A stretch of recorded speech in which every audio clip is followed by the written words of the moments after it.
Halo sobat, jumpa lagi dengan saya Zuhdi di channel Asri Asri. Di sini kita akan memperlihatkan kepada sobat sekalian tentang proses sondir, di mana sondir ini salah satunya bertujuan untuk memperlihatkan kekuatan struktur tanah. Sebelum kita lanjut ke prosesnya, bagi Anda yang belum subscribe, silahkan tekan tombol subscribe dan loncengnya agar Anda bisa ikuti terus update video dari Asri Asri. Seperti apa ulasannya? Simak terus.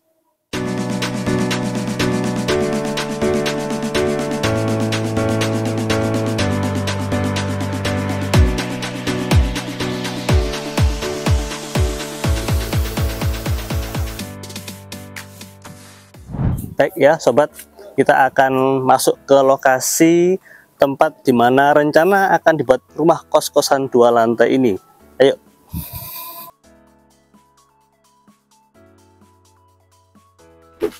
Baik sobat, kita di sini ditemani oleh rekan saya, beliau Pak Heru, bagian ahli struktur ya. Nanti beliau juga akan sedikit mendampingi kita untuk mengukur sondir di lahan ini. Ini ada peralatan-peralatannya ya Pak Heru ya. Di antaranya apa aja? Ini saya belum paham. Ada tes sondir atau CPT (Compenetration Test). Jadi mengukur terkait dengan tahanan tanah sama kekerasan. Jadi tanah. Nyari di mana titik tanah kerasnya. Seperti itu. Jadi nanti ada 2 parameter yang diukur. Ini kapasitas sondir 2,5 ton karena di Malang ini untuk 2,5 ton ini udah cukup. Jadi dan biasanya untuk kedalaman tanah keras di area Malang ini, terutama Malang kota, ya kebanyakan tidak sampai 10 meter sih. Biasanya 8 sampai 9 meter udah ketemu tanah keras. Itu sudah beberapa hasil ya, sehingga muncul perkiraan rata-rata seperti itu ya? Iya benar, jadi minimal untuk satu proyek pembangunan minimal diambil 2 titik lokasi. 2 sampel ya berarti ya? 2 sampel, misalkan untuk lahan yang seluas ini ya kita nanti ngambil 2 sampel seperti itu. Nah selain ini ada sondir, ini ada sandcone. Apa? Sandcone atau kerucut pasir. Jadi kerucut pasir? Ya. Sandcone ya. Sama di situ ada CBR. CBR ya. Jadi untuk mengukur berat jenis sama kepadatan tanah. Jadi memang untuk alat-alat uji mekanika tanah ini memang ya diharapkan harus lengkap. Jadi semakin banyak parameter yang diuji nanti yang kita masukkan di analisis struktur makin lengkap. Jadi hasilnya juga lebih bagus nanti. Mendekati akurat mungkin ya. Bangunannya bisa lebih aman. Kemudian juga apabila nanti dari desainnya itu kita modifikasi, misalkan untuk nyari desain yang seefisien mungkin sehingga biaya pembangunannya lebih murah, itu juga bisa. Oh sampai ke sana ya, ke kos ya. Oke. Karena untuk desain bangunan itu kan sebenarnya mudah, tinggal kita besarkan terkait dimensi bore pile, pile cap, kolom. Cuma nanti kan jatuhnya mahal di biaya pekerjaan. Iya. Seperti itu. Karena memang ini ya Pak Heru ya, sondir ini sedikit diremehkan mungkin ya. Bagi mereka yang mungkin nggak usahlah butuh begituan buat apa gitu ya. Lebih ke ini sih Pak, mungkin owner apalagi yang bukan basicnya di sipil atau arsitek mungkin belum ngerti bahwa untuk kita melakukan desain terutama di struktur itu ada parameter yang di situ tidak bisa kita tawar. Yang dalam hal ini parameter adalah lokasi. Dan di lokasi ini otomatis kita menghitung, kita mencari terkait berapa besar daya dukung tanahnya. Daya dukung tanah. Karena untuk analisis struktur itu terutama substructure yang bawah itu yang dihitung bukan hanya apakah pondasinya itu mampu menahan beban, tapi apakah struktur pondasi itu juga tahan terhadap dinamikanya. Jadi misalnya ada gempa, pergeseran ada tanah, deformasi, kemudian ada juga uplift kita nyebutnya. Jadi air tanah itu kan pasti juga akan menaikkan dari struktur bawahnya itu. Oke. Kalau di sini nih Pak Heru, kalau jenengan lihat ini kira-kira pengaruh nggak ini? Ini kemarin habis hujan ini. Iya. Habis hujan, pengaruh nggak ke hasil atau saat tesnya itu? Kalau untuk sondir sih mungkin tidak terlalu signifikan sih. Gitu ya. Mungkin nanti kalau di tes CBR baru kelihatan seperti itu. Karena bagaimanapun sondir itu kan mencari kedalaman tanah keras sama tahanan dari tanahnya itu. Jadi nanti keluar dari alat uji sondir itu 2 parameter seperti itu. Biasanya untuk struktur mungkin tes sondir aja cukup sih, cuma kalau untuk yang strukturnya rumit atau mungkin permintaan dari ownernya itu minta lebih rinci, ya bisa nanti ditambahkan senkun atau CPR. Ya, sobat, kita akan langsung lihat progres dari teman-teman yang disondir untuk mengerjakan atau memulai pekerjaan sondirnya. Jadi jangan kemana-mana, simak terus. Gimana Mas? Jadi kalau alat yang hubungannya dengan ini ya, manometer, biasanya kita ngeceknya itu di sini. Ini kan bersih, tidak ada bekas oli bocor. Artinya alatnya masih bagus. Tanggal kalibrasinya itu 1 Juli 2025.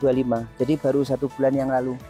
Jadi akurasi alatnya bisa dipertanggungjawabkan. Kira-kira ini setelah nanti hari ini kita tes sondir gitu ya. Kira-kira hasilnya gitu berapa hari Mas ya?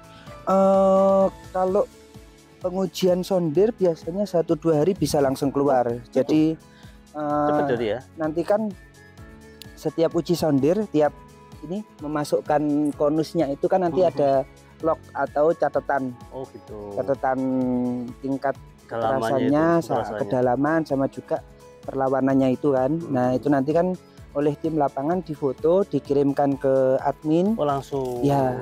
Langsung diinput di sana berarti ya. Bener. Oh, siap. Berarti ya. Ini sekarang kita lihat proses penggalian ya oleh teman-teman dari sondir.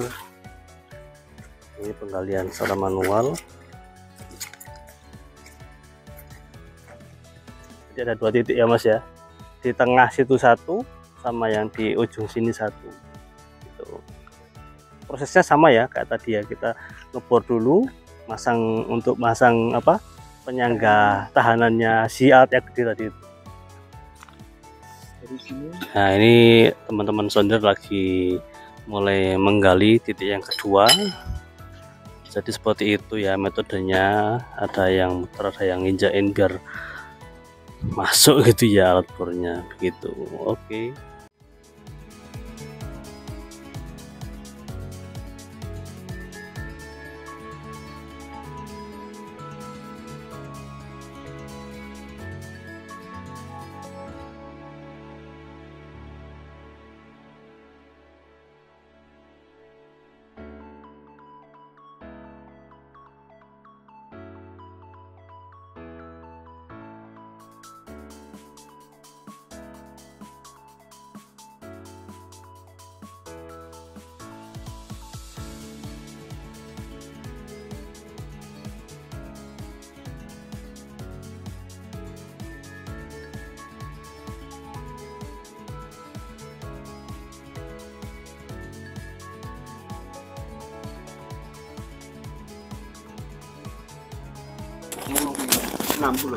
Nah ini kita sudah mulai ya, kita sudah mulai mengerjakan sondir yang di titik pertama dulu.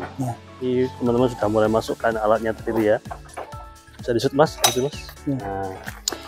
Jadi yang perlu diperhatikan lagi K3, jadi ini semuanya timnya ini yang bekerja dari mulai helm, sarung tangan, termasuk sepatu safety, kemudian juga untuk rompinya juga harus diperhatikan, harus komplit alat SOP ya.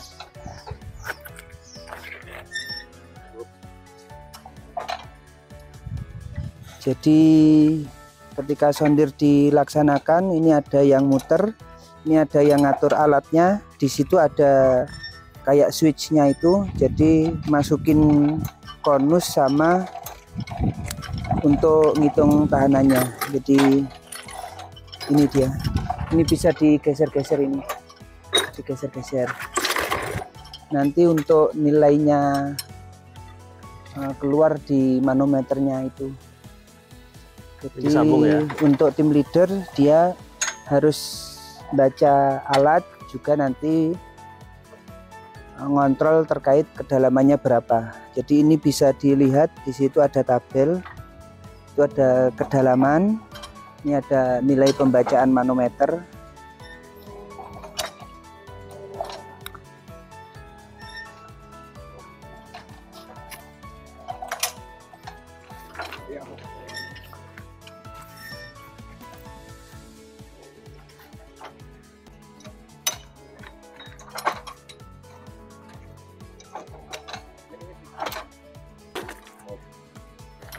Sedangkan untuk gearnya sendiri mungkin bisa dilihat di sini ya, itu kayak gearnya bisa dipindah-pindah. Jadi kalau yang kepasang itu gear 1:1, muternya lebih berat tapi masuknya lebih cepat.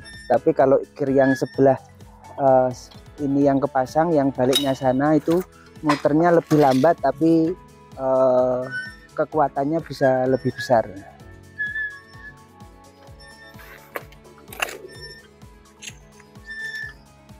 Ini bisa dilihat ini di dalam alatnya ini kan di dalamnya ada ini, dilihat bawah sini ini loh. Nah, enggak lewat sini. Nah, ini loh. Nah, ini kan di alatnya ini, di dalam silindernya itu kan ada batangnya lagi kan. Jadi memang ada 2 pembacaan nanti, ujung konus sama gesekan yang pinggirnya ini, yang tadi udah dimasukin situ. Jadi memang ini besinya itu bukan sembarang besi, tapi memang khusus alat untuk sondir ini.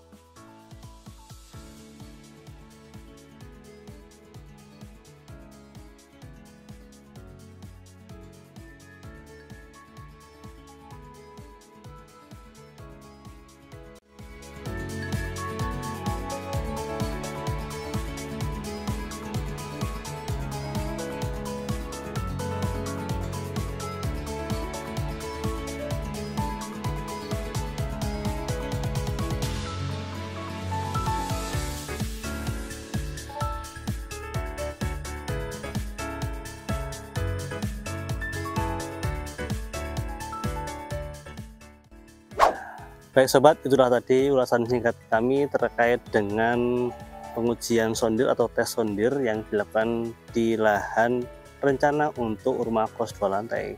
Semoga bisa memberikan Anda wawasan terkait pentingnya sondir dalam hal pembangunan dan juga untuk perizinan PBG khususnya. Bila Anda suka dengan video ini, silahkan tekan tombol like sebanyak-banyaknya. Dan bagi Anda yang belum subscribe, silahkan tekan tombol subscribe dan loncengnya agar Anda bisa terus update video dari Asri Asri. Salam sehat, salam sukses, dan wassalamualaikum warahmatullahi wabarakatuh.